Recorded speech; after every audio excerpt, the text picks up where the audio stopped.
Hey there, Nan Tepper here from Wham Bam Thank You Slam.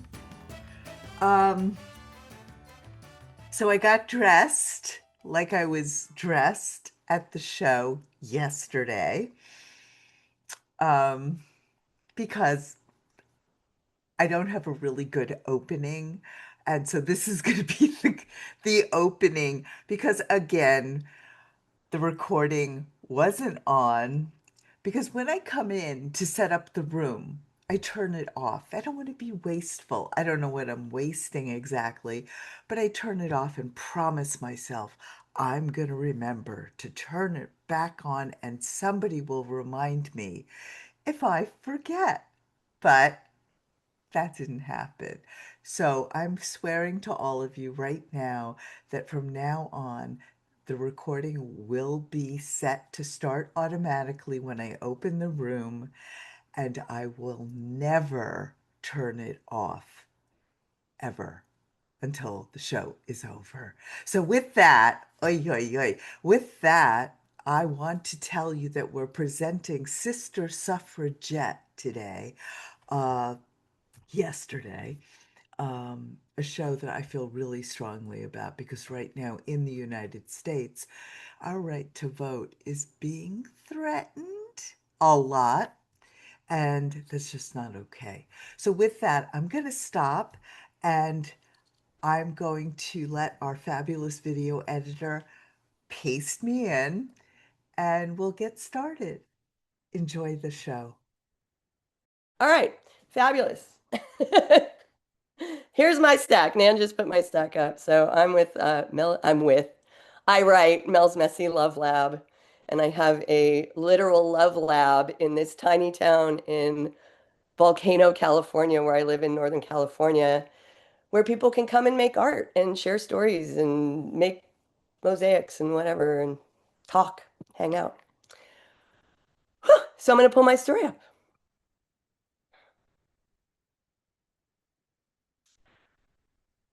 There's a dragon, Bruce, painted on the side of Kathleen's tool shed. Bruce protects us. Nothing bad happens here because of him, says Kathleen. Kata, my artist girlfriend from Germany, makes her signature noise. Ugh. Her huge smile crosses her face. I love the gap between her teeth and her bright gray eyes when they light up. She's wearing her favorite t-shirt. Strong, capable, female. Kathleen serves us bowls of carrot ginger soup over huge croutons. We'll wait for you, says Kata. No, she insists. That's not the French way. Kathleen grew up in France. She went to university in Tunisia to study Arabic. She was so frustrated with the racism in her country, and she wanted to immerse herself in a culture that she found intriguing, even as the immigrants were considered uneducated and savages in her own country. What is it with the Americans and their flags? They wear them on their t-shirts. They hang them on their houses and their cars. You get arrested if you deface them or burn them. You don't see that in any other country, says Kathleen, as she places a bowl of salad on the table. There's a data center going in Ione, says Kata. It hasn't been approved yet. You can do something about it. We did it here in Calaveras County, says Kathleen. I don't even know where to begin with something like that, I say. Data centers take massive amounts of water, and we are already struggling with drought here. I can just look out my window and see the dead, dry, brown landscape, scorched earth. You're lucky you're in your small county. You can do what we did. Get your facts. Go to every Board of Supervisors meeting every week. Don't miss one. Take your 3 minutes and calmly provide your information. I immediately interrupt with, that is my problem. I am so emotional about these things. And then I get called hysterical, and then no one listens to me. You can't do that, she says. Just state the facts. It isn't about emotion. You have 3 minutes. Except that it is about emotion.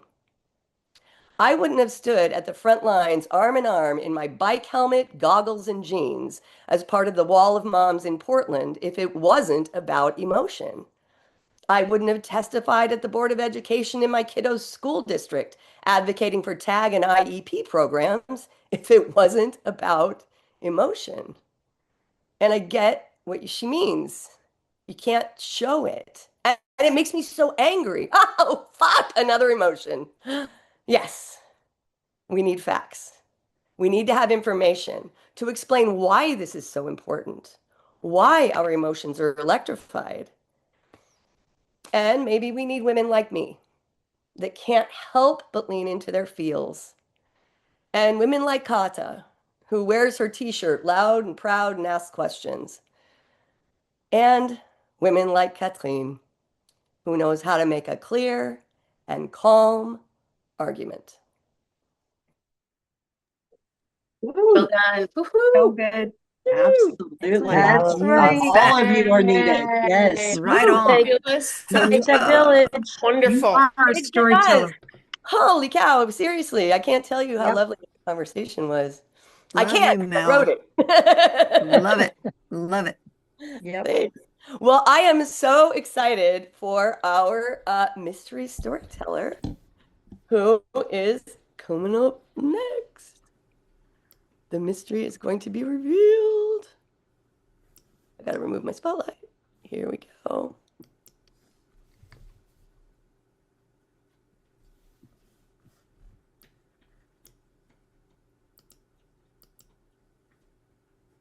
Our mystery guest is here. Order! Order in the court!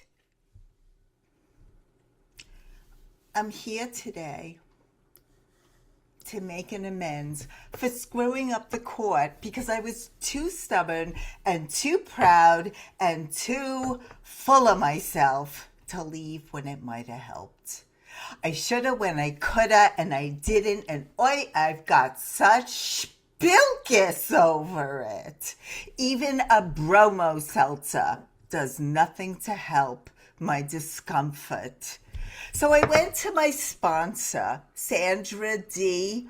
OC. I went to her for advice. She's very wise, and she's been a 12-stepper longer than me. She said, "Darling, we need to restore justice. Then you'll feel better. But to feel better, you have to admit what you did or didn't do."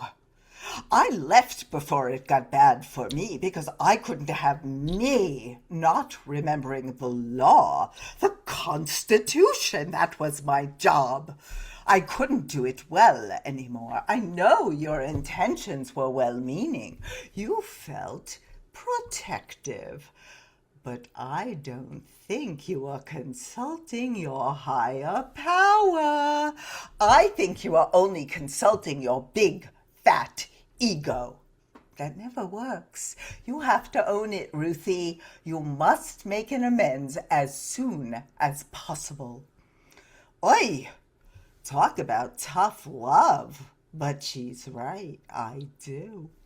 I want to apologize from the bottom of my heart for possibly having something to do with the overturning of Roe because I wasn't being strategic. I didn't see the big picture. I didn't trust that Mitch McConnell, the old bastard, and his pal Lindsey Graham. I was afraid to leave the court. I was afraid they'd screw things up for us, and that's what they did, those fuckwads. Lindsay's gone. And Mitch, they say he's alive, but I don't buy it. He's nowhere to be found up here. Did you really expect to find him in heaven? No, right? Of course, right. I had an attitude that was similar, I'm sorry to say, to the orange baboons. You know, the "I alone can fix it" egomania. He's not the only one, you know. Normal people have that problem too sometimes. I didn't know when to leave the party. I finally understand the error of my ways. I couldn't stop thinking about that goddamn movie they made about me. They made me a star, a feminist icon. It went to my head. I mean, who cares if I can assume a plank position and hold it for half an hour? I mean, really, who cares? Now, I'm a plank forever. And we're all stuck trying to go up a creek without a paddle to row out of this nightmare. Oh, I just remembered. You're stuck. I'm dead. Oh, I loved the rowing machine at my old health club. I could row for days. But look where it got me. Still dead. And I found out the Jews were wrong. There is a heaven. It's very nice. They have a spa. Still doing planks. But now it's painless.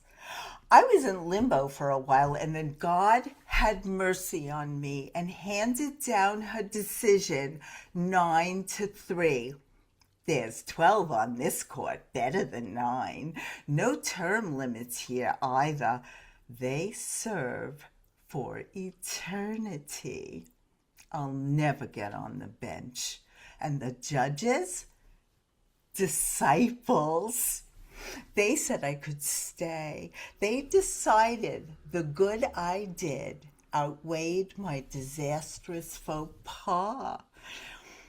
People like us, we have a very high opinion of our own opinions. I was in the opinion business for years, so sue me. And Marty's here. My great love, Marty.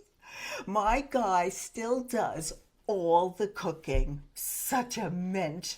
He makes me laugh. I don't want to talk about the threat to the 19th. It's too much to bear. They told me all of you are fighting because you have suffragette spirit. Fuck the SAVE Act, Goyles. I'll never be able to fix what I may have had a hand in breaking. The court's been a disaster for years, but the other girls and I, we maintained a semblance of sanity. Now there's nothing we can do. When is someone going to invoke the 25th already? It's Meshuggah. Listen, ladies, this is on you. I'm gone. You're superheroes. I mean, super sheroes. In the old days, before we got the vote, the women were fierce. They got arrested, beaten up, molested. They went on hunger strikes in jail. You could do that. It's no problem these days. Get some Zepbound, some Ozempic. You're never hungry on it. You could last for months. Get this shit done. We're watching. Wow. Yes. Thanks, RBG. Wow. Fantastic, fantastic, Wow. fantastic. You like? Amazing. Should I have a new career? I would like that, I think. I discovered something new about myself I didn't know before. Right. I really, Right. but the Now- thing I do know, I love being a Jew. I do. I do. And my family is from Brooklyn too. I wasn't There you born go. there, but my mother and my father. She tried. All right, let's get back to it. You're back. Thank you so much. I know it wasn't, it wasn't memoir, but we'll take care of that later. All right. It was perfect. It was perfect. It was perfect, Who said that? Andrea. Andrea, you get a free ticket next time. I, Do it. Give it to somebody. I will, I promise. Okay, so we are really launching into the show right now. Um, I think there are some people in the waiting room. Oh, is Yeah, that true? could you? Yeah, I think so. Sorry, I I didn't see. see them. That's Got it. okay. That's okay. Okay, so we're gonna launch into the official the official version of this show. Um, and I am going to introduce. Oh, I'm going to put up the Mystery Storytellers link to her Substack so you could It's read. already there. You It's put already it there. You Yeah. did? Okay, good. All right. So Yeah. I would like, I guess I should let the joke go now. I would like to introduce Jen Knox. Jen has a Substack. Everybody here writes on Substack, and Jen's Substack is called The Resilient Creative. And we will have her link in the chat. And Jen, we're going to spotlight you, and you're going to go for it.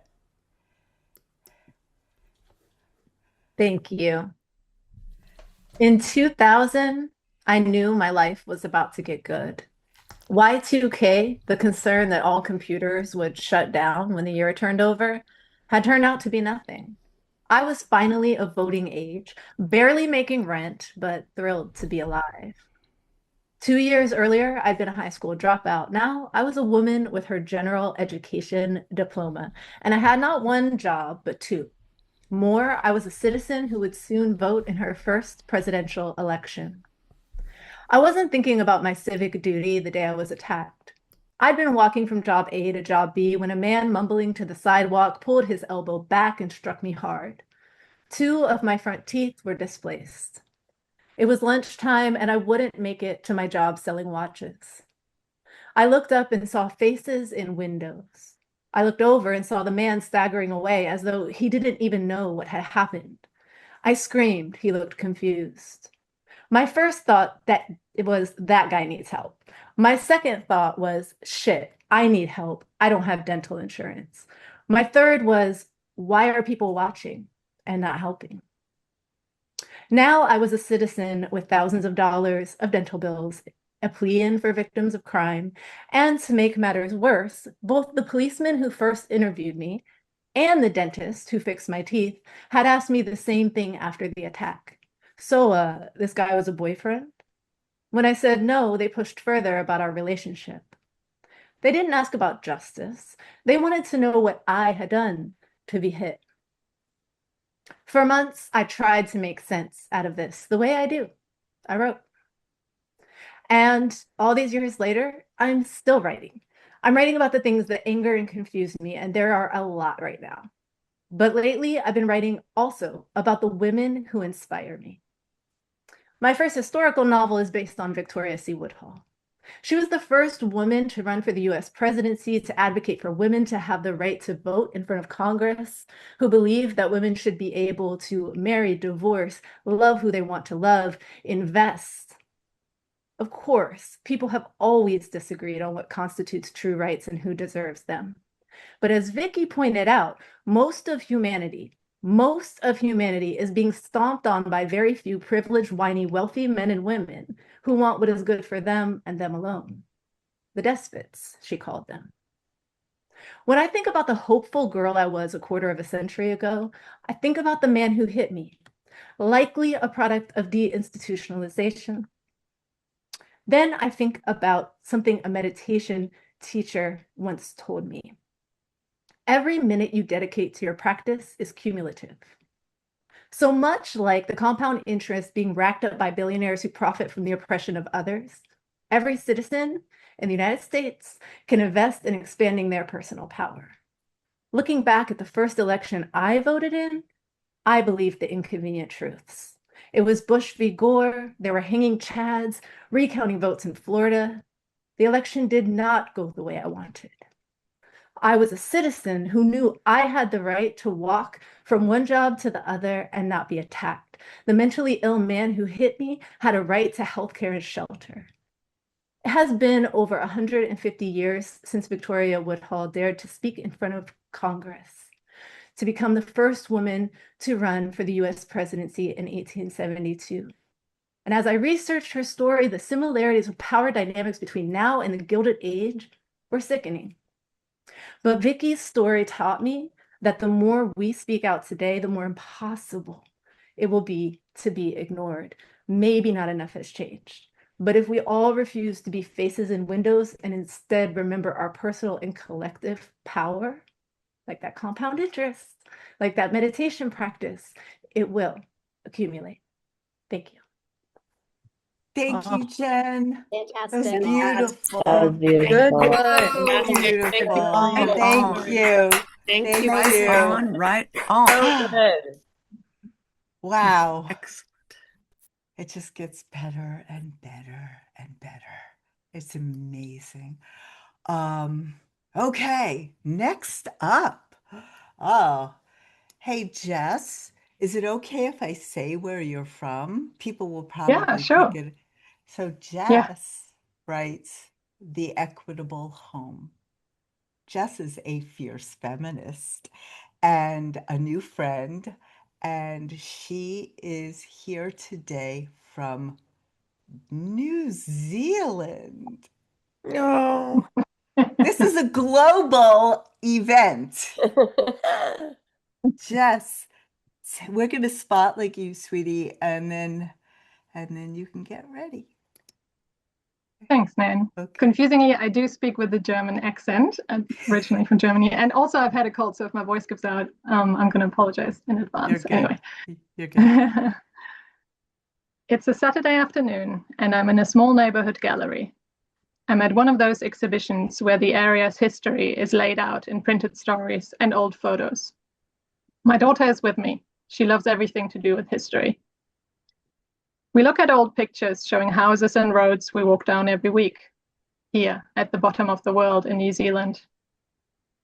My daughter stops in front of a poster with the title, Notice to Epicene Women, in big bold letters printed at the top.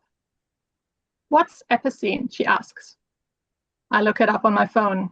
It broadly means not properly a woman. She reads the whole thing aloud. Electioneering women are requested not to call here. They're recommended to go home, to look after their children, cook their husbands' dinners, empty the slops, and generally attend to the domestic affairs for which nature designed them. By taking this advice, they will gain the respect of all right-minded people, an end not to be attained by unsexing themselves and meddling in masculine concerns of which they are profoundly ignorant. Signed, Henry Wright. The description tells us that Henry nailed this poster to his door in 1902. He's described as a well-respected debt collector, a man who knocked on other people's doors, uninvited, and asked them for something they did not want to give him. Then he went home and nailed this poster to his own door, asking women not to knock. The newspaper cutting calls him a scoundrel. Apparently, he left his first wife and their children to sail for Hong Kong with his mistress and some money he stole from his employer. He married 4 times. For the 4th time, at age 84, she was 28. My daughter says, what a dick. I tell her yes, but that only 9 years before Henry nailed this poster to his door, New Zealand women got the vote. The first country in the world, actually. Nearly 32,000 women signed the petition, and Kate Shepherd herself glued the over 500 sheets to each other and then rolled them onto a broom handle.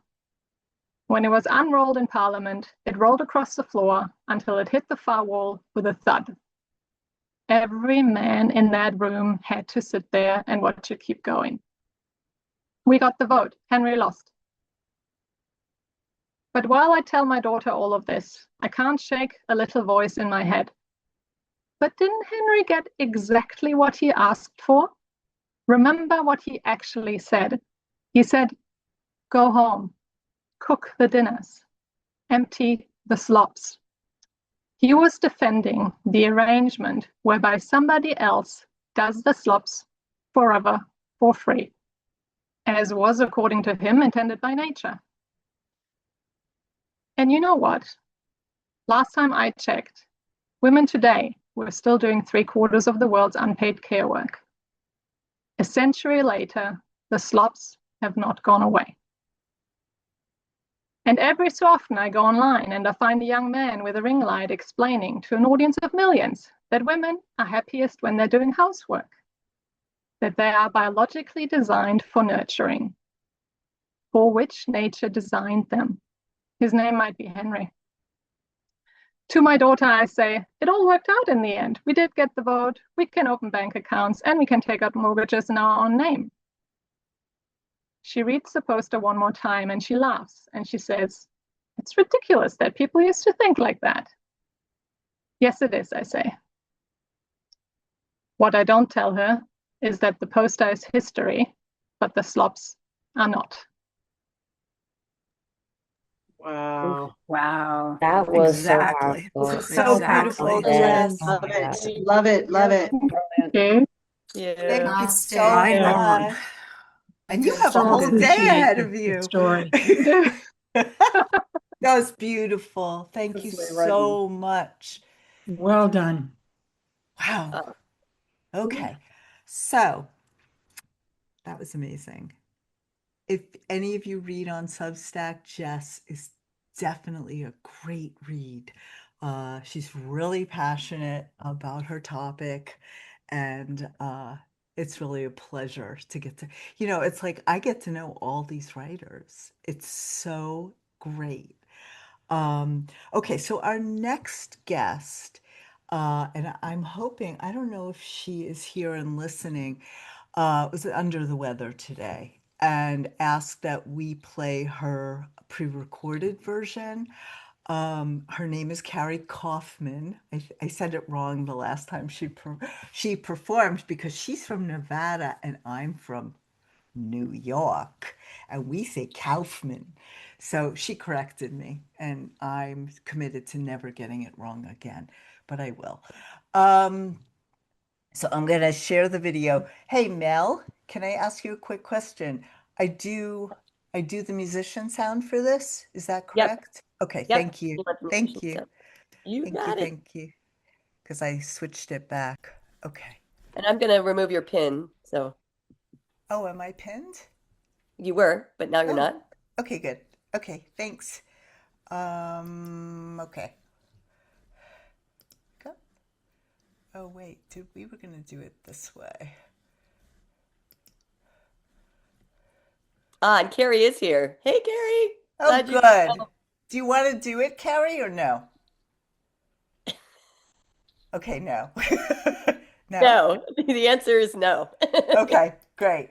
Did I But say your last name right this time? No. Wait. Yes, exclamation. Okay, learning monkey. Okay. All right, ready to go.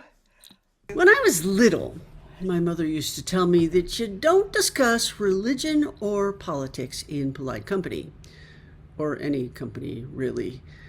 She came of age in the 1950s, accepting all the norms that society sold her, including that she should marry and obey. When I was about 10, we opened the door to what we thought was going to be Mormon missionaries, but it turned out to be the mother of someone I went to school with. Her name was Jana, I think, the mother. I vaguely recognized her. She wanted my mother to sign a petition to pass the Equal Rights Amendment in Nevada. No, I don't think so, my mother said in her best apologetic, get off my doorstep voice. Have you read it? Jana smartly interjected. No. My mother seemed startled by the idea. Can I read it to you? Jana asked. At my mother's nod, Jana read, Equality of rights shall not be denied or abridged by the U.S. or any state on account of sex. My mother was surprised. So was I, to be perfectly honest. All I had heard about the ERA was how dangerous it was, how it would hurt women, but it seemed pretty simple. Equality of rights shall not be denied or abridged by the U.S. or any state on account of sex. Jana quite savvily handed my mother the petition with the amendment written at the top. So this is where I picture it as an old Hitchcock movie, right? Close up of my mother's beautiful hands taking the petition. Close up of me looking up into my mother's face, trying to convey my hope. Close up of my mother's face looking at the petition. Close up of the ERA language on the paper. Close up of Jana looking at my mother. Close up of me veritably shaking with hope. Sign it, sign it, sign it, sign it, sign it, sign it. She gave the clipboard back to Jana and did not sign it, and my heart fell. So did Jana's, honestly, judging by the look on her face. Now, I know my mother didn't sign it because my dad would have gotten mad, but I also know she didn't sign it because she had believed the propaganda and couldn't quite get herself to accept that it was propaganda. A few decades later, in 2004, I'm hanging with my kids in Illinois when the phone rings. The landline phone, which did not have caller ID. Where are the WMD? My mother's voice spat at me in lieu of greeting. He said there were WMD. It's been 2 months and there are no WMD. At that point, my mother was seen by her friends as the crazy lady who couldn't stop talking about George Bush and Iraq and how we'd been lied to and no one was taking it seriously. She was patted on the head by her friends and her husband. But I knew she had only recently found her worth in her late 50s, doing a big project for her boss, the only boss she's ever had who wasn't her husband, they owned a business together, or her CPA brother. In the end, I see the moment my mother didn't sign the ERA petition as one of the first chinks in her sense of herself as a woman with agency, not a Bobby Soxer who accepted the culture she was given. She voted in every election, and by the time she died in 2019, one of her last wishes was that we defeat Trump. And as much as I miss her on that score, I'm kind of glad she's not still around. But that's okay. While we may have lost her vote because of the lessons I learned in my queer life about independence and female power that started in that moment, we now have 2 reliable common sense votes in her granddaughters, who are exactly the sort of women she would have been leery of 50 years ago, but in the end, are exactly the sort of women she wished she would have been.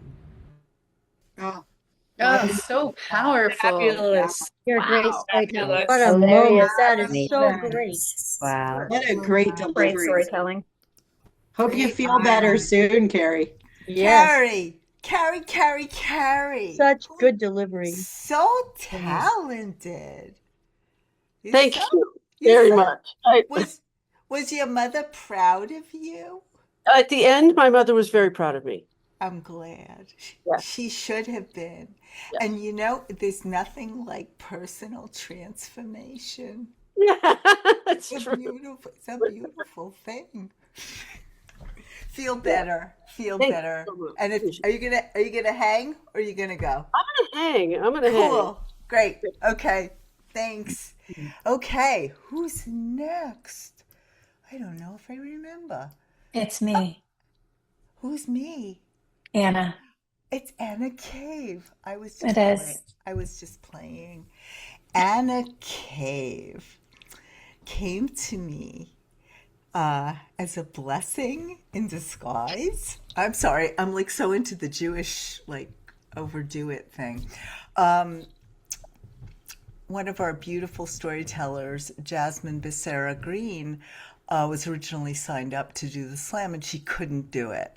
And I asked people to like recommend other storytellers and she immediately said, Anna Cave. So here she is. Let's do it, girl. Oh, and you write The Returnist, right? I do. Right. Yes. Okay. That's my Good. Substack, The Returnist. Yes. and I'm going to spotlight you. Okay. Thanks, Great. Anna. The very first time I wore one of my favorite accessories, I was at a watch party in Harlem. My friend Mo had gathered friends and acquaintances from various parts of life into his modest apartment, the first place he rented after moving from Nigeria to London to the Big Apple. There were snacks and laughs, a higher than average ratio of struggling actors and Times Square ticket hawkers in the mix, myself included. The evening wore on, and the chips ran dry, but the anticipation was thick as we clumped around the TV, glued to the numbers that might make history. This story, the actions of one reflecting the will of the people. It was November 4th, 2008. And as I looked down at my shirt, a simple I voted sticker suddenly felt like a beacon of the hope we had gathered in. Not a bag or a bracelet or a belt, but this timeless, tiny accessory of paper, adhesive, and ink, marking the difference between apathy and action. An accessory, not to a crime nor just to fashion, but to a collective longing for change. It would make another major appearance in support of moving our nation forward, and some smaller, less televised elections in between. But on November 8th, 2016, I was giddy, standing in line early before work, knowing that in the blink of an eye, I'd have that sticky symbol back on my chest, shouting that maybe, just maybe, we were ready for a woman in a white pantsuit to be more than First Lady. At home that night, we planned celebratory snacks that resembled game day and a batch of coffee and cigarettes cocktails, which felt appropriately badass for the occasion. I was sure, sticker shining, that this was it, that we, all of the we that was, were ready to move beyond the playbook of history now that we had proven it so beautifully wrong 8 years ago. Ready for expertise and hard freaking work to mean more than others' insults hurled with abandon. Worried that the threats were far from empty. Several cocktails and a handful of nuggets down the gullet, and I fell asleep on the couch before the numbers were in. Still in my clothes, unwilling to remove the sticker from my chest just in case. Just in case. The next day at work, a group of women gathered around a conference table, tears in our eyes as the company's US president addressed all staff on a conference call that left me raw. It was the same conference call I would be in charge of preparing 4 years later, having risen through the ranks just high enough to be at the helm of all election communications for the world's largest PR firm. No pressure. I secured time off for employees to vote, all the jargony comms cascades you can imagine, and prepared our leaders to consult with clients and commune with staff, not celebrate nor console. I had to prepare messages for what I feared would be inevitable and craved was possible, because my job required neutrality. I dropped my ballot at the box early, but waited to wear my favorite sticker until Election Day. This time, sans white pantsuit, it was my expertise and hard freaking work. My access became my activism, acknowledging the dread I choked back to revere the power of democracy and the faith I placed in its hands. I'm counting down the days until the next time I get to don an I voted sticker. With decency on my lips and service in my heart. We are more alike than we are different, I remind myself. Women across geographies and generations, birthing progress at the ballot box, an accessory to American life on their chests. Wow. Great. Woohoo! Beautiful story. Just right back Thank you. Right back there. Woohoo! Right on delivery of the pain. Right on. Wow. Excellent. You did Thank great, you. Anna. Thank It was you. beautiful. Beautiful piece.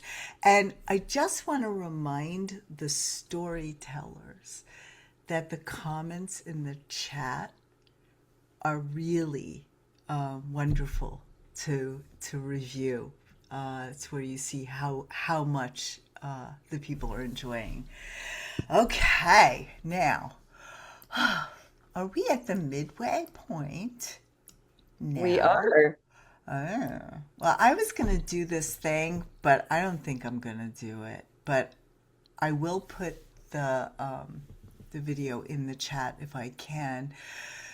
I have this wonderful clip from Mary Poppins of the song Sister Suffragette, which is one of my favorite songs that I know every word by heart, but I was voted down when it came to singing to all of We you. can't sing on Zoom We together. can't sing as It a would be group or chaos. Zoom. I wanted to do a sing along, but we'll skip it.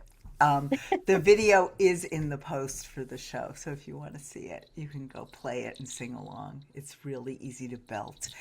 Okay, so our next storyteller is our friend Zolfina Kud.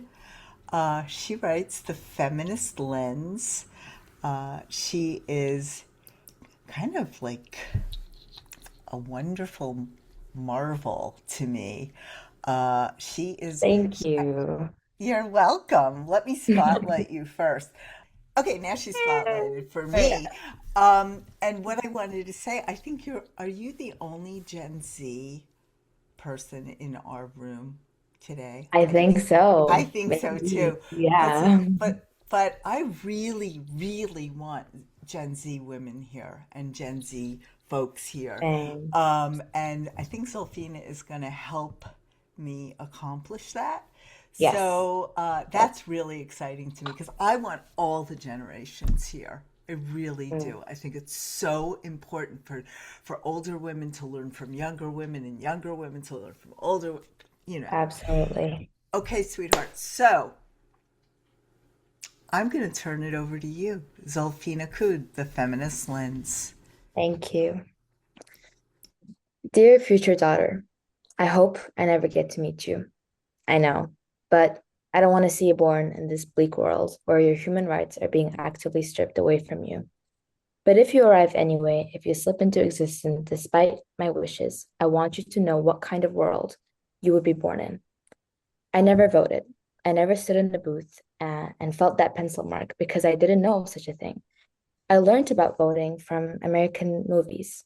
12 angry men in a room, all of them disagreeing, all of them mattering. One dissenting vote could change everything. One person could stand alone and eventually convince 11 others. That's what democracy looked like for me. This sacred thing where your refusal to go along meant something, where being alone meant you had to keep fighting. I never got to be that one person. My protest had no room to echo. Living in Dubai since the age of 5 showed me just how much I needed the power to vote, the power to have my own voice. I remember asking my mom one day when my neighbor's maid came by to drop us some food, why can't she understand English? She's from Africa and has never learned to speak English, my mom replied hastily. I was utterly perplexed at 13. How? How can a maid not be able to speak English and work in Dubai? I later learned with a quick Google search that there are maid companies that bring vulnerable workers, sometimes from Africa, to come work here. Then I dug further, and the human trafficking allegations sprang up. Some companies have had many women come here under false pretense, and they have no passport. They cannot escape the long hours, little pay, and frequently the abuse from their employers. I wanted to do something, anything, but then I realized I couldn't, not in Dubai. Without freedom of speech, without the right to speak up, I was just as silenced as they were. I could see the injustice, feel the rage at it, but I had no platform or right to say it, no booth to cast a vote of dissent. I remember saying to my mom, I want to do anything, but she told me it wasn't the right time or place to express myself. Around me, women like my mother, like my aunts, like the nanny, we were all silenced in a way. Sure, away from our home countries, we had more opportunities here, to better our lives, but in both places, our right to speak, nonetheless, the right to vote, held no value. My home, Central Asia, after it gained independence, after the USSR finally crumbled, is unfortunately not better. It's a democracy in the way a cage is a room, in the way silence is a choice, in the way we all learn not to speak because speaking costs things you can't get back. Family, safety, some form of freedom we had before. So no, I probably will never vote. I'll probably will never stand in a booth, and I don't have an illusion that my voice could change anything. But then I found Substack, and suddenly there was space, a rectangle of light, a place where the rage, God, the rage could finally come out.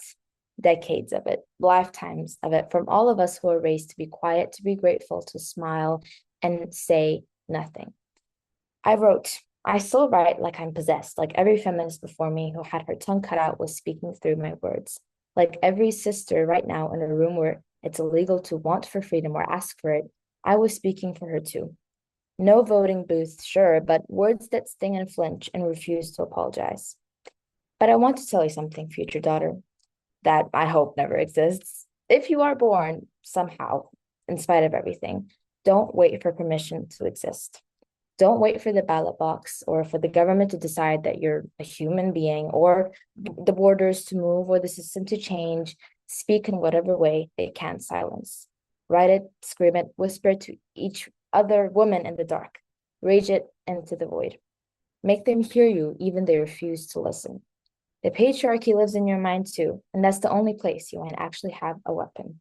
Kill it there first. Promise me you will speak the way only women who grew up without a voice can speak, with everything we were never allowed to say. Wow. Wow. So Absolutely. powerful. Oh, what a Wow. beautiful. Thank you. And then for a second, like, Look wow. at So that good. smile. Brave. So Look at, brave. look So at this is that the real beautiful, Gen Thank Z. you. So that good. beautiful smile. The Thank you. beautiful smile. Thank you so much. So this is like the most exciting, even though we're not in a theater, we're not sitting right next to each other. We don't have that sort of intimate feeling that you get in a theater, which I was really concerned about when we launched this. Because that was my only experience of live storytelling was in a real, brick and mortar theater. And the fact that we can expand this so that the whole world can come play is everything I believe in. I have never understood borders. I have never understood countries and the racism and the I don't have my words right now because it's just such an ugh. And the fact that we can do this. Xenophobia. Thank you. That was the word I was looking for. Who was that? Your editor. Thank you, darling. So like the fact that we can do this and have people from all over the world come be with us, and we're all together. It's like I was thinking about Jess and Zolfina today, and where I went was they live so far away. And then I thought, why didn't I say I live so far away? Exactly. Oh, wow. I love Right? that. I love it. Yeah. It's Deep. it was like such a great thought, and I was trying to take a nap. What a 'cause mindset change. but Oh, it's really like that's the thing. And that Is makes me think of one quote I saw in like, I think it was a Middle Eastern movie. They were talking about how America and Europe is not the whole world. They're That's right. people outside of the West, and we live And here. and Americans are clueless when it comes to that, I think, as a whole. Yeah, definitely. And I just want that to be part of the change we make. I really Right on. do. So that Right. Zolfina can come to the Big Apple Yes, easily. that's my And dream. I know I saw and be safe, Thank So you. we got to put it out there. Anyway, okay. We are moving on to our next wonderful reader. Oh, it's my house editor. Jennifer Silva Redmond. This is your third time doing the slam? I think it is. I think it I is. think it All right, is. let's get you up there. And Mel, you're back on duty because I screwed up and never made her co-host again when I came back in the room. All right, Jennifer Silva Redmond. The name of her stack, the name of your stack is Editor on Board. Jennifer lives on a sailboat. It's amazing. Okay, go for it. One of the things my mom cared about deeply was politics, especially women's rights. In the late 1960s, she was already a single mom, and she often took one or all three of us kids with her to anti-war, equal rights, or civil rights marches. Fast forward to November of 2008. She and I voted together at the rec center across the street from her house, and that night we whooped and we cried and we danced around her tiny living room when it was clear that Barack Obama had won. In 2012, my mom and I voted together again, and we celebrated together again, although she'd suffered a stroke in late 2011 and seen some mobility, dexterity, and skills fall away. She was sharply aware of what was happening and full of pride that we voters had spoken again. By 2016, my mom's dementia was taking a toll on more than just her short-term memories. But she was as excited as I was to make history by voting for Hillary. We thought there was no chance that Trump, that con man, would win the presidency, but every vote is always important. So on election day, I went with her to the polls to make sure she'd have no problem voting. We took selfies in front of our polling place, and I shared the pics with hashtags like voting together and making her history. And then we cast our votes for Hillary Clinton, for a woman as president after all these years. We'd had a part in changing the world, and we were so proud of ourselves. Well, we all know what happened next. We'd lost so much more than just an election. But we had to believe that in 4 years we'd rectify that wrong so that our nation and our democracy could go on. In early 2017, I was looking for help with my mom as she was starting to get lost a block from her house. We found the PACE program, which was excellent, and among other things, PACE gave her bi-monthly tests to measure her cognitive abilities, and it was time for another one. I drove her to the clinic and we chatted in the waiting room about her upcoming birthday. This was early March. Her birthday's in late March. They called us inside. In the office, the neurologist started asking her questions. Did she know what day it was? No. What the date was? No. She didn't know the month or even the season. With each wrong answer, my heart was sinking and a sob started trying to escape my chest. The doctor went on to bigger questions. Did she know where she was? Her home address? Did she know what city she was in? She wasn't able to answer any of those questions. Then the doctor asked, as they often did, do you know who the president is? My mom shuddered and looked disgusted. Oh, yes, I do. It's Trump. This was a reality so overwhelmingly awful to her that it had overridden all of the murkiness in her brain, a knowledge so horrible she could not escape it. She didn't understand why I laughed, but she knew I was proud of her. I will always try to live up to the example my mother set for me, to never forget the importance of our suffrage, to always be ready to cast my vote, and to be glad I did, even when we lose. Thank you so Oh, much. beautiful. I'm So so proud of you. fabulous. I got Jennifer. Oh, So Oh, your mama. She lives on. Thank you for She lives sharing on. sure that. does. She sure does live on. This there's a lot of wonderful stories about daughters and their mothers and that relationship, and it's just so beautiful. It's wow. I'm sorry, I'm still in that story. Okay, so now this is interesting. We're going to introduce another person who isn't performing live. My friend, the writer Suki Wessling, who writes The Babblery and has a podcast, was so excited about appearing, and she is good. The plan is for her to appear live next month for the next slam. She signed up for that too.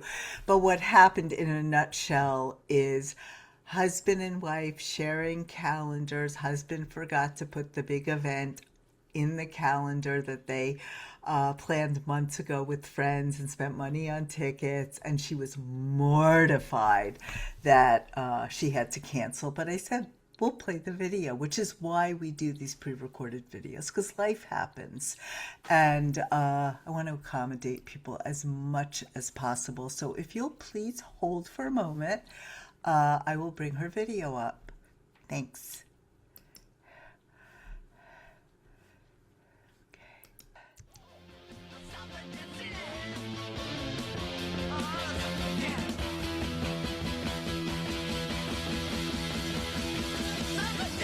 I was 7 years old in 1972 when David Bowie released the song Suffragette City.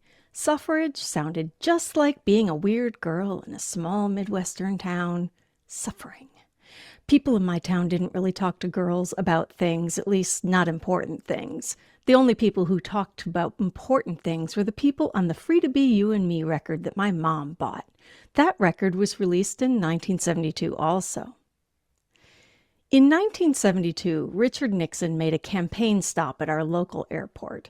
I vividly remember sitting on my dad's shoulders chanting, "Nixon, Nixon, he's our man. Throw McGovern in the garbage can." But there's a problem with that memory. My dad only took my older brother to that rally. Only boys were supposed to be interested in politics. But even though I'd never heard of a radical woman, I was a born suffragette. My town was the sort of place where boys took shop and girls took home ec. It was a sort of town where one night in 6th grade, the girls were invited back to school for a special movie. That afternoon, a friend's Protestant mom decided I should go to the movie. She called my Catholic mom, who gave permission for me to go.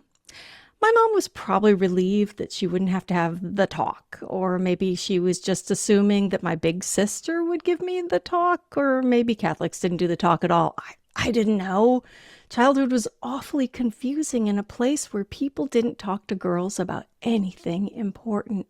They showed us a movie and hoped we didn't have any questions. I had questions. Another thing people didn't talk about in my town was feminism. Suffragettes were just women from olden times in high-necked white dresses getting all hot under the collar about something that by 1972 everyone took for granted. Of course women voted. They voted however their fathers and husbands voted. But we didn't talk about that. I don't remember hearing the song Suffragette City until I discovered Bowie on MTV that same year before I skipped town for college.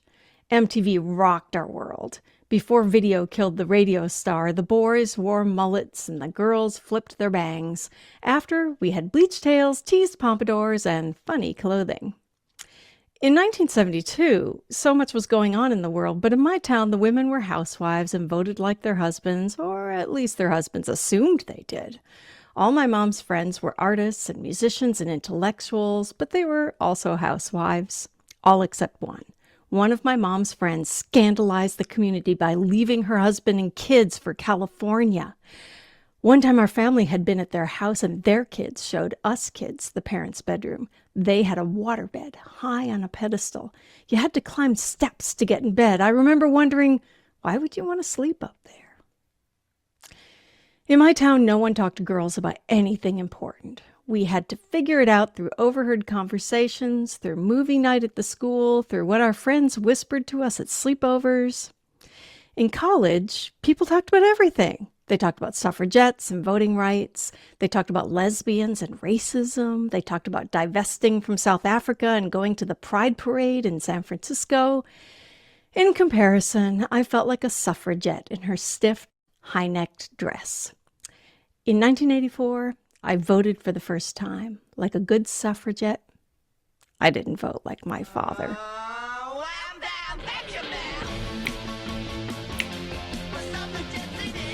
Love it. Great, great. That's so creative. Love it. Sorry she couldn't be here, We but should that was clap. awesome. We should clap for her, please. What Please production clap for value? Suki. Oh She's my Yes. goodness. she's a Love total it. trooper and a fabulous everything. I really love her.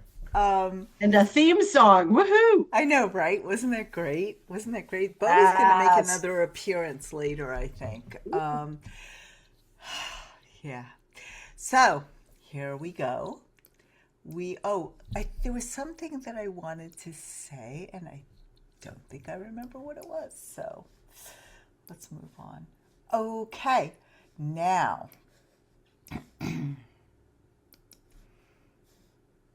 Sorry, little tech things. Our next storyteller is appearing for a second time in a row.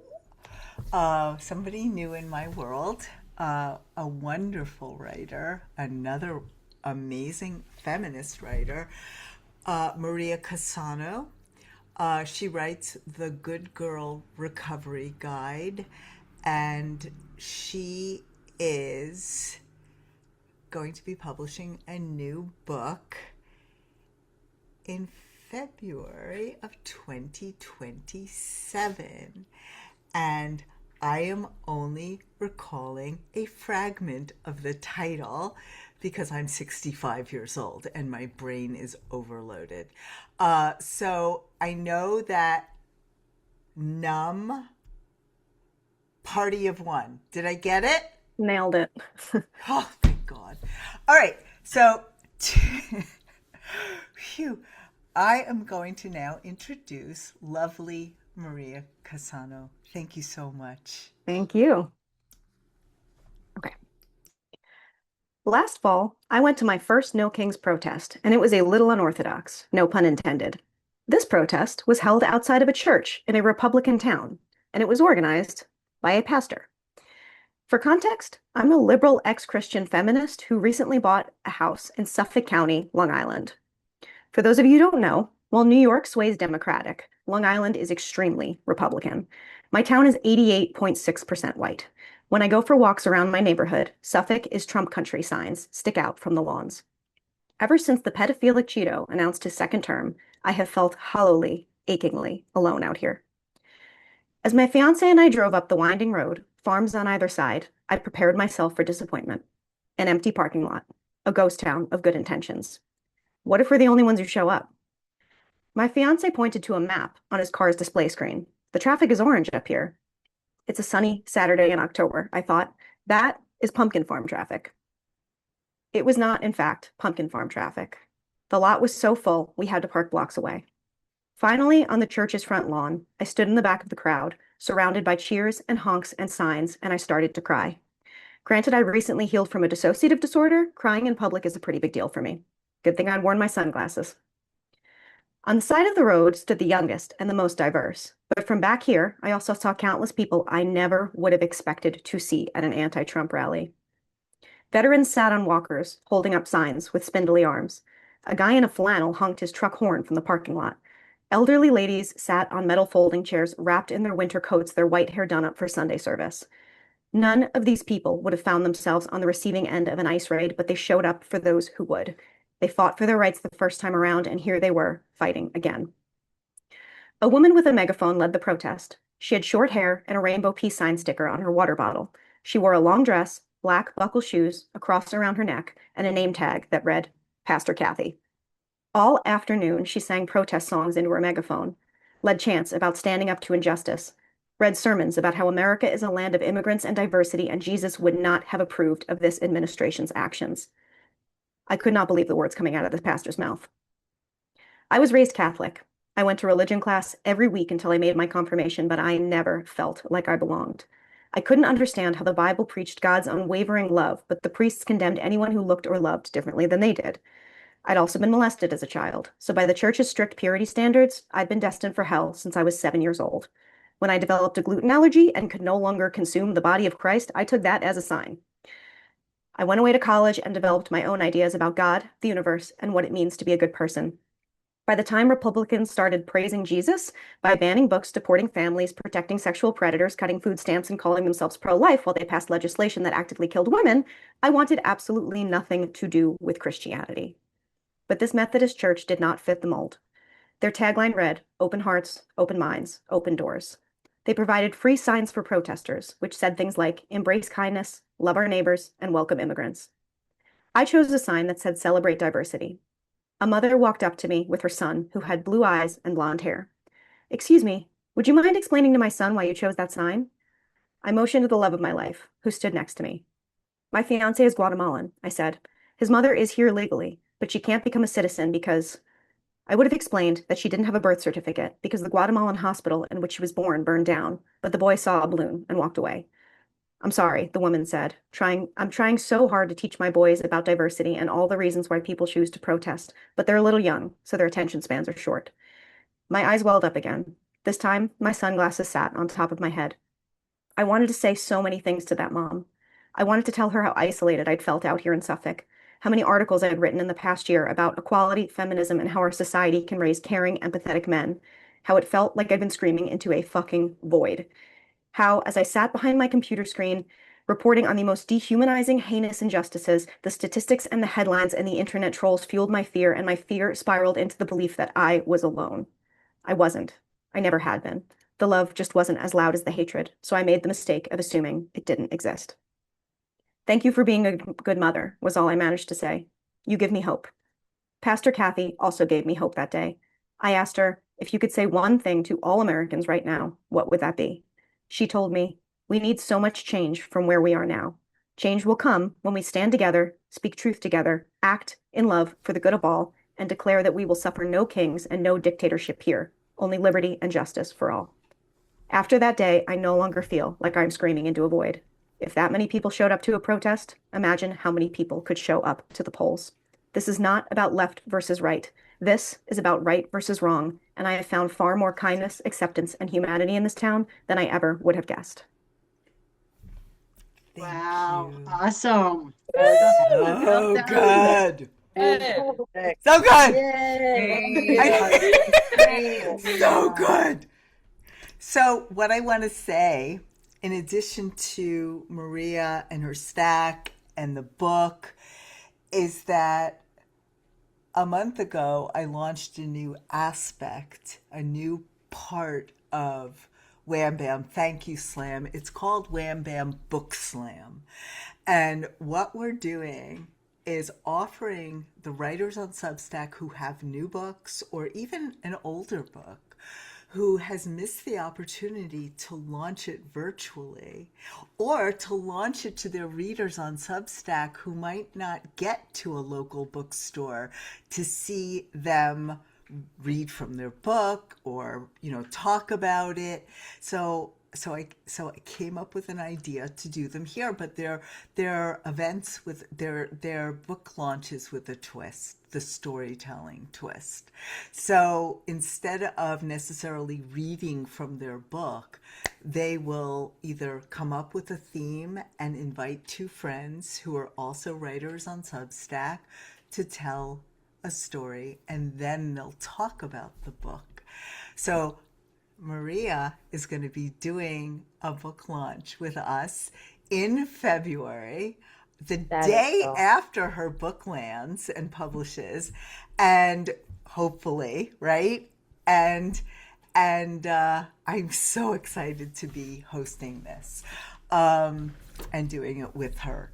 And this is the, like, we're doing this together. I'm just sort of like producing it, but people are coming on board. We had our first book slam in July with author Jill Swenson, who just launched her book, The Land of Everlasting Sky. It's a memoir.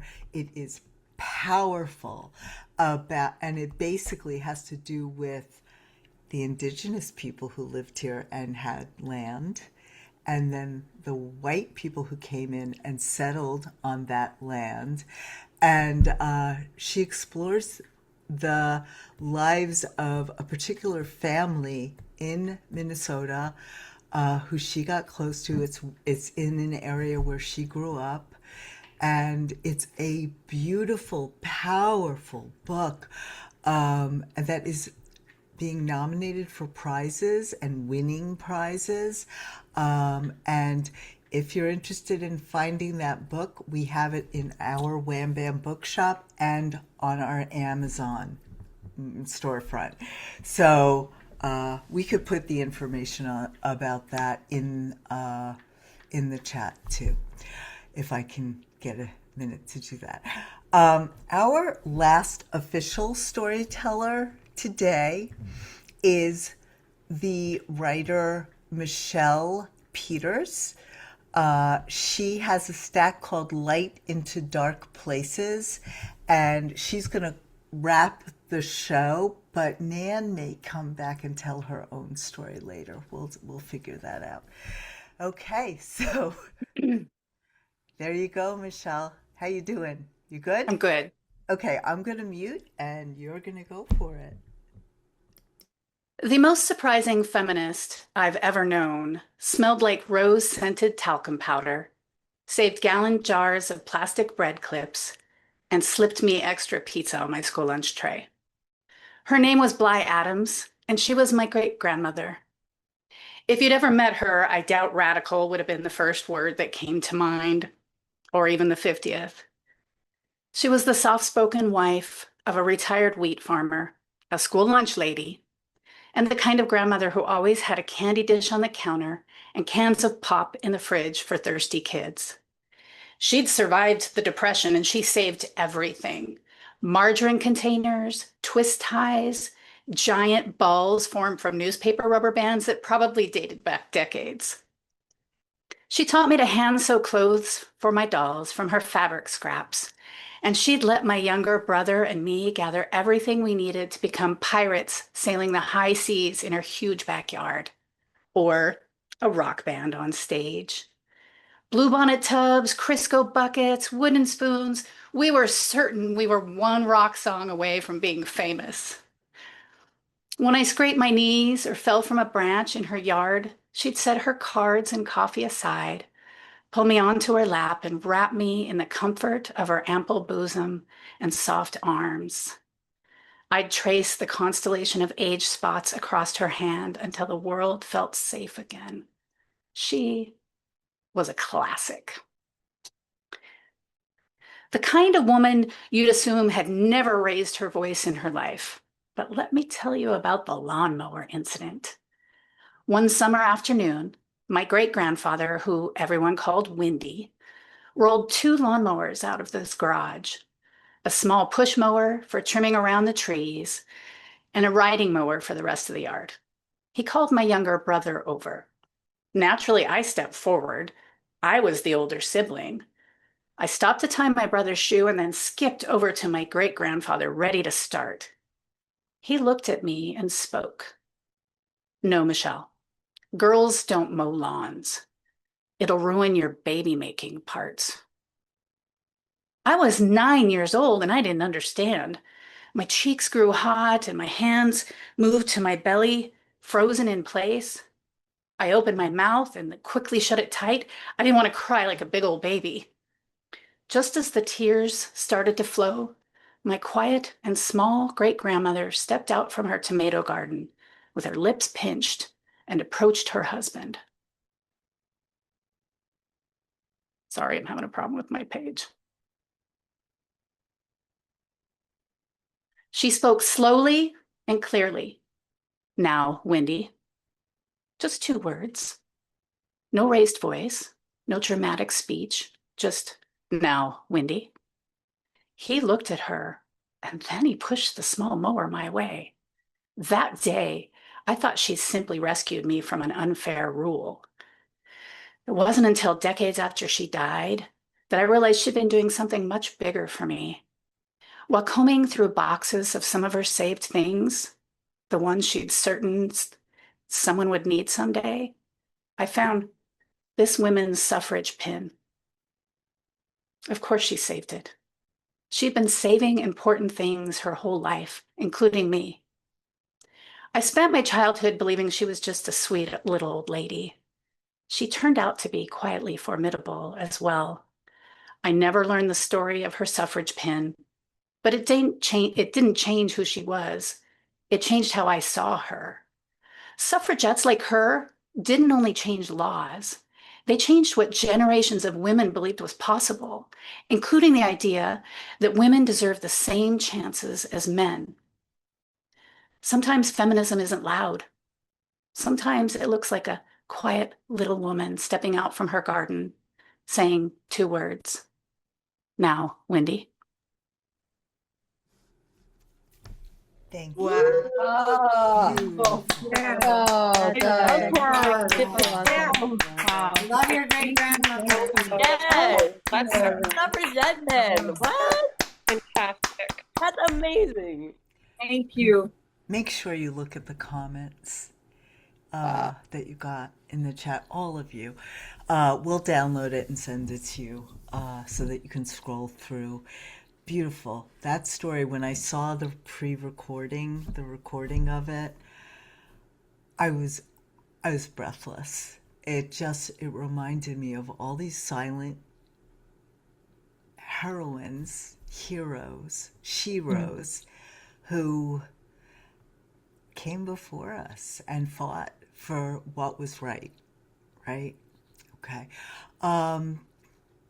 So if you'll just hold on a moment, I need to just grab something. Okay. I feel like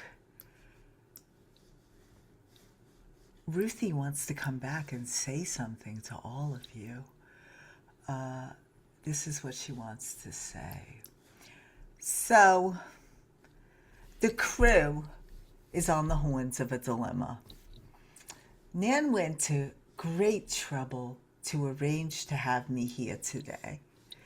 But now, since she channeled me, she's not sure if it's okay for her to tell her story.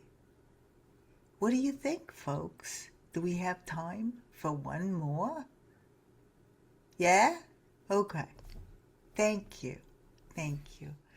Okay, so I wasn't sure whether to do one or two, but I need to do a memoir story. And the story that I'm going to tell today was one that I wrote in 2016. And the Story Slam that I was performing in is local to where I live at the Woodstock Book Fest Story Slam, which always opens every festival. It's a 4-day writers and readers event. It is so fabulous. And I worked for Book Fest for 14 years. Martha Frankel, the executive director, sort of gave me my start and taught me a lot about doing this and lots of other things. And David Bowie lived in Woodstock, and he died in January of 2016, if I'm remembering correctly.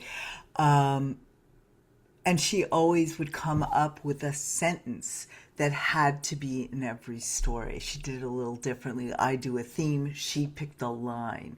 And if you didn't put that in your story, you couldn't win. It was a competition.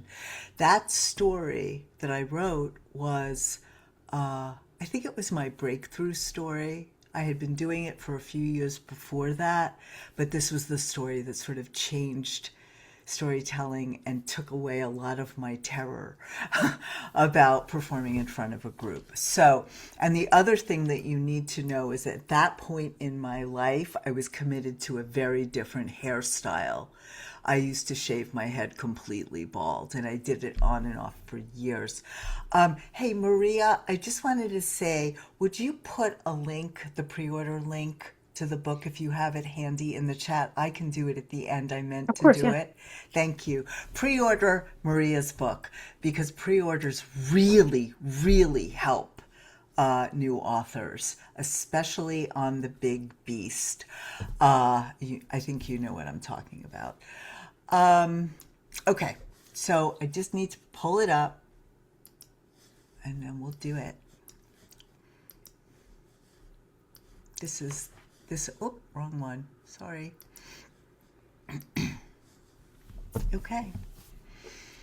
I called it my head shave era. This thing happened yesterday morning.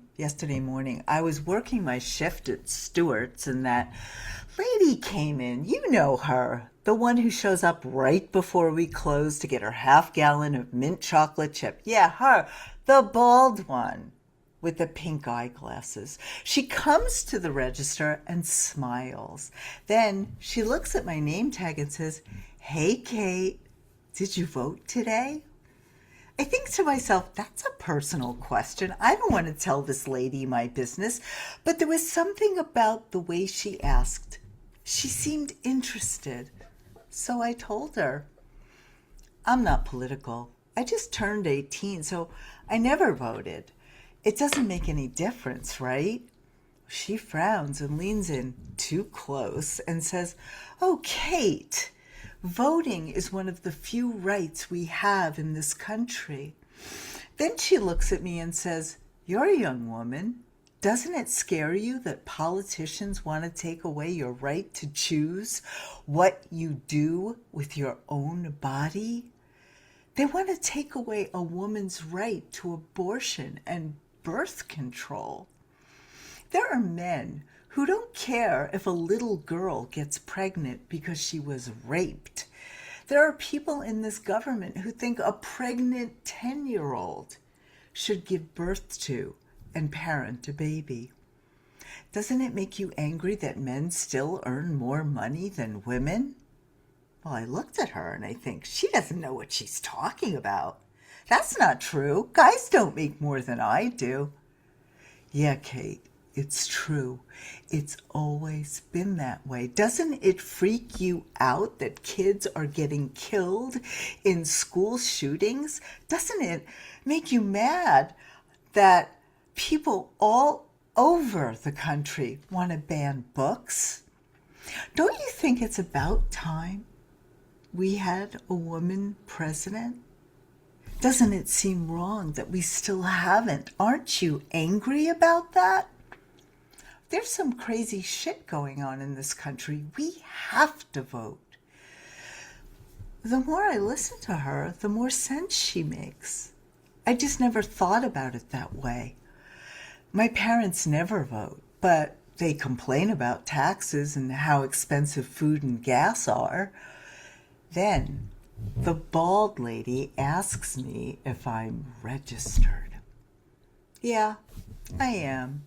I registered in Greene County when I was in high school, but I work until 8 and my car's in the shop. I can't get there. She looks at me with this ridiculous smile on her face and says, "Kate, this is so exciting. Your first vote will be in a presidential election. I haven't missed voting once since I turned 18. It always makes me feel proud, and it's the least I can do, and the most important thing I can do. Your vote matters. The polls are open till 9. Can I come get you at 8 and take you to vote?" That felt weird. I don't know anything about this lady. Well, I do know what flavor ice cream she likes and that she has weird taste in haircuts. But there was something okay about her, too. She wanted to help me. She cared so much. So I said, yeah. She was waiting for me outside in this cute yellow car. I got in and she looked at me and said, "When I vote, I always think to myself that on this day, just for one day, we can be heroes. All of us. We can change the world." I voted. It felt really good. Yay! Woo! Oh, magnificent. Magnificent. Well done. Thank you. Now I want to see images Lovely. of bald man, the bald style. Maybe I'll put one in the post when There we we put go. the replay up. I have several. Um, and I really enjoyed doing it, much to my friends and family's dismay. Well, my friends were more supportive than my family was like, what is she doing? But they've said that a lot throughout my life. So this is what I want to say. If you had fun today, if you're not a subscriber to Wham Bam, thank you, Slim, please subscribe. If you can afford to become a paid subscriber, it supports this work. And it gets you a free ticket to every slam. So an annual subscription is cheaper than buying a ticket to each slam. And it really helps us grow. And we also have the option of, I've affiliated with a nonprofit umbrella organization. And so we can also provide a way for you to donate and get a tax deduction for now, because who knows what will happen next, if you're a United States tax-paying person. I can't even say if you're a citizen, because lots of people who aren't citizens pay taxes too. Bex, did you have a question? What's your question? Hey, I get the email from you guys saying that I have 5 free subscriptions to give away. Oh, they're gift subscriptions. When you become But I don't have emails for the people I want to give them to. Can I give them to people through Substack? Sure. How do I do that? Because it only has a slot for emails. You know what? It only has. Anyway, if you can figure it out, just let me know. I'll figure No it stress. out and let you know, or I'll see if it's figure outable, or you can send, you know what? The easiest thing to do, DM me or email me and send me their emails, and I'll comp them for a month, which is what they get as a gift subscriber. I don't have their emails. I have their Substack handles. We'll figure it out. Okay. We'll figure it out. Thanks for asking. So that's the show. If anybody wants to hang around and chat for a few minutes, I'm willing to be here and say hey. And thank you so much for coming. Next month, our show is on disability. And it's called Who You Callin' Disabled. And we have a really nice lineup for that. So, and then in October, the slam is Come Out, Whoever You Are, in observance of National Coming Out Day, which is October 11th. So it's a queer event. We're going to have wonderful storytellers. We may have a man or two. I made an exception, I did, to have a male storytellers welcome, as long as they're feminists and queer.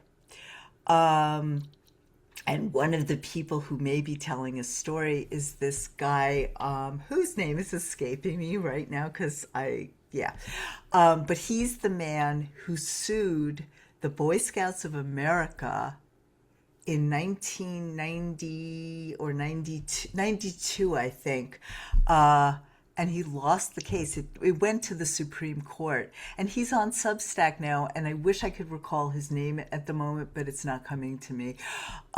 So he's planning on telling a story at that slam. So that could be really, really cool.